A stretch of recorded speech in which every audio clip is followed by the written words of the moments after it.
Hi, welcome. I am Brittany with Birth It Forward, certified birth and bereavement doula, certified yoga instructor, and family photographer. Today, we're going to talk a little bit about how to prepare for a C-section. So first, do some research, learn about the process of a C-section.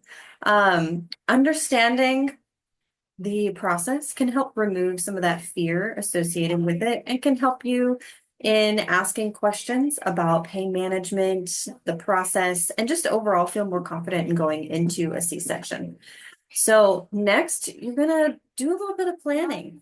The hospital or your doctor should provide you with some things that you need to do prior, such as showering, if you need to fast. They might give you some ideas of things to pack. Otherwise, again, do some research and identify a few things that you might need to pack to prepare for a C-section. What are you going to wear going home? What are you going to wear while you sit in the hospital after you've had your baby?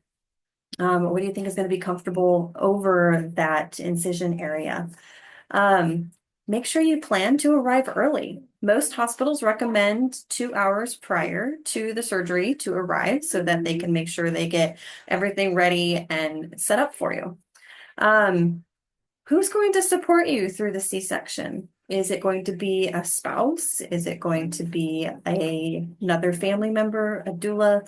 Who's going to be there with you to help support you and help you with initial breastfeeding and all of that fun stuff. So, you know, you can have generally one support person in an OR. Sometimes you're able to get two. It depends on the anesthesiologist and what they are okay with. But usually that support person will stay right up by your head. Yeah. All right. So how do you prepare for your C-section at home? You're going to need to make sure your space is set up and ready. That way, you're not going to have to go up and down stairs, switching rooms. You want to make sure you have snacks, water, diapers, pillows, wipes, all of those main essentials for you and baby, right next to where you're planning to stay, whether that's in bed, on the couch, just somewhere. You do want to get up and move around through the day, but we also want to make sure that you're allowing your body to heal from the surgery. So stock up on those supplies. Get your postpartum essentials, your diapers or pads, whatever you prefer, the high-waisted underwear, something that's not going to irritate your incision and the healing tissues that are there. Sorry, there's something there. Loose fitting clothing, any pain relief medication. Usually it's going to be Tylenol and ibuprofen. Just something to help you be comfortable during this time. If you have older children, who's going to help watch your kids? Are your children old enough to help you with baby or to bring you snacks and drinks and stuff? So kind of think through what those needs are for those first couple of days and weeks so that you can plan accordingly. If you have childcare, who's going to drop your child off at that childcare or at school? Because you gotta let your body heal. And then prepare emotionally for the C-section.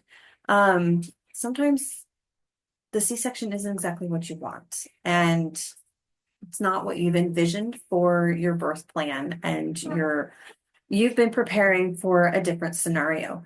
So find ways to relax and be mindful and hopefully accept this new outcome. It's hard to say. It's hard to say. There's some emotional things that are going to go on. Find someone you can confide in. That's the biggest one. Find someone that you can confide in and speak to about, maybe you're having to change your plans late, or you might be changing it early, or things might be happening day of and things change. So even if C-section wasn't your plan, it can still be really good to identify someone to talk to, even about the birth. Maybe that's your doula, maybe that's your midwife. Maybe that is your counselor or a family practitioner, someone that you can talk to. Maybe it's a best friend. Stay healthy during your pregnancy. I know this one seems really obvious, but it makes a difference to stay healthy versus eating all the junk food and gaining a ton of weight. Being healthy, eating healthy can help with your recovery. Okay, so make sure you talk about your post-op plans, your post-surgery plans. A lot of people feel nauseous right after the surgery, and that's okay. It's totally normal to feel a little nauseous. Generally, you're going to eat a smaller meal. You're going to walk a little bit. You're going to go to the restroom as normal. You're going to have pain medication. Ask questions of your doctor before going in so that you have a little of an idea of what they recommend in that space. And you can always talk to your doula about it as well. They're usually educated and good on helping figure out your pain management.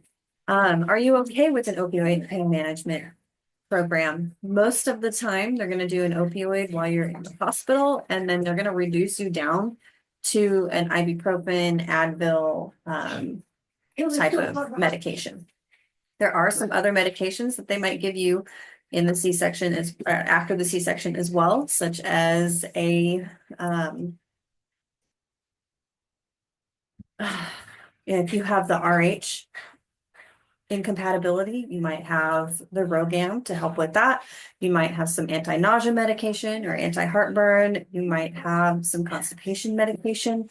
Some women also have issues with air being trapped in their bodies. They might give you medication for that. I've seen moms who the air travels in their body, and there's one lady who had a really sore shoulder, and it was the air that was from the C-section. And if you request it or if you discuss it, you might have some birth control that they can give you. So when you get home, things to think about at home: walking. Walking helps heal. Again, eating healthy, drinking water, making sure you're well hydrated, showering normally, but without scrubbing the incision or adding too much soap into the area. Follow your doctor's recommendations on how to care for that space. And then be really light on your household chores. Please do not go home and vacuum your house. You can cause more damage to those tissues that are just beginning to heal. The recommendation is usually don't lift anything more than 10 pounds. Thankfully, most newborns are less than 10 pounds. If you have one that's a little over 10 pounds, talk to your doctor about it, but I'm sure it'll be okay. Ask for help. It is okay to ask for help, to ask for someone to come help you make a meal for the family or just for yourself, or to come and wash the dishes. You'd be amazed at the things that can cause you pain and discomfort after a C-section when you don't realize that you're using that part of your body and those muscles and how much they affect your day-to-day life. It's crazy.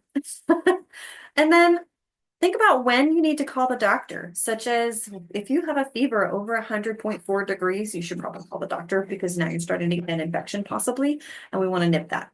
If you have chills, nausea, and vomiting, your incision is red or warm to the touch, again, those can be signs of an infection.